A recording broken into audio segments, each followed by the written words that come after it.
Dan, how do you view social media today? How big it is, and how it's such a big part of people's lives, and how it affects business. What's your point of view? Well, as you know, I said healthcare, telco, stroke, internet were the two places to get involved. Back in the for 30, 35 years. Yeah, back in the 80s. But I underestimated social media, and I was late to the game in social media. But again, I underestimated how effective yourself and the mentees of mine that are in what I call the merchandising of services and products online.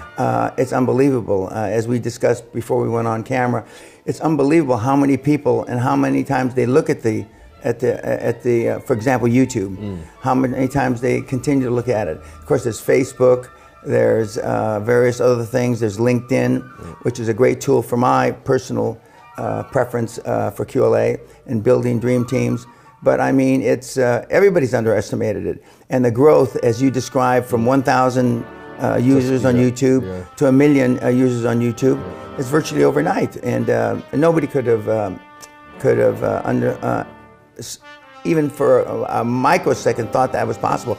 But it also gives way to how much money Facebook and these other social media companies are paying for these companies. And I thought, why would they pay $3 billion for that? Why would they pay $1 billion for that? And of course, because they're looking for a return on their investment, and social media is there to give it to them. And we were just joking because you have some students saying that, oh, the old QLA, because, Dan Lok is successful because it's the old QLA, right? Now, back then, we're talking about VHS tapes. I still have those. The cassette tapes in the blue binder, I still have those in my library. It's like my prized possession, right?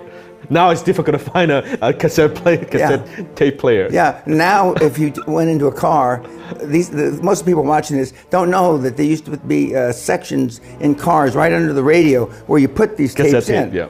And of course, that's archaic now. Yes. But back in, I was telling Dan earlier, some of the kids say, well, Dan Lok was successful because the old QLA. The old QLA. And that's what he's laughing about. We didn't have any of the social media outlets. No. We didn't have the webinars. No webinar. No mentor program. Yeah, no, because we went to the castle. That was it. And then I kicked you out and you're off on your own. Yeah, that's it. There was no 12-month mentorship, accountability, webinar. Correct. And I bet, I'm sure that the QLA method, after each time you teach it, you also evolved, right? Oh yeah. The seminar we just closed a couple of weeks ago is not even remotely the same as 2 or 3 years ago, and as of August last year, we've had 3 seminars. It continues to morph and continues to do best of best practices. What's working for the kids today, not what worked for Dan Lok 15 years ago, 12 years ago. Back then, even we were talking about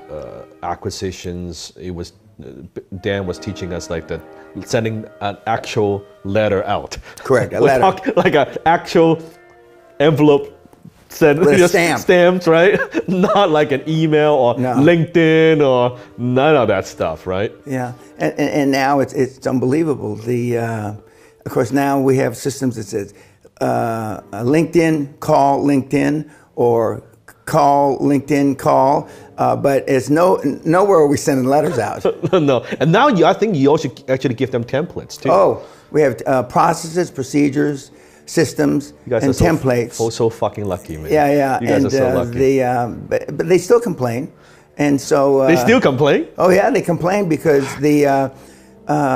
although we've created billions in the last few years, they want to know what's the easiest. They're always asking me for tips, shortcuts, and there are no tips or shortcuts. No. 100 hours a week, and you find all the tips and shortcuts you want. I think part of it, why I have such respect for Dan, is when I had no money, when I asked him to just, when he offered to meet with me, I flew to Los Angeles. Sure, Dan doesn't have to do that. His time is valuable. I was just a doofus kid with nothing, nothing. There's nothing I could offer to him at all, zero. You had a baggy suit on. That's it, that's it. And a cheap shoes, cheap leather shoes, that was it. But then he gave me the time And I have such respect because even now, seeing what Dan does, offering QLA to the world, well, he doesn't have to. He a lot of stuff that actually he doesn't have to do. Like for me, like teaching for 7 days to a group of young kids, that takes a lot of energy because I do teaching as well. Clearly, he doesn't have to. He could easily say, hey, you know what? I'll do one, I'll record it, and you guys want to get it, you guys can get it. He could easily do that, but he doesn't. Even now launching the hardcore QLA, which is like a more advanced version about deal making. This is truly his passion because I've been with him for now 12 years, more than 12 years. I could see that. The most epic event of this century, the Oscar for high ticket closers. Closers in Black, 2019. The $50 billion man, Dan Pena. The king of high ticket sales, Dan Lok. Get your ticket today.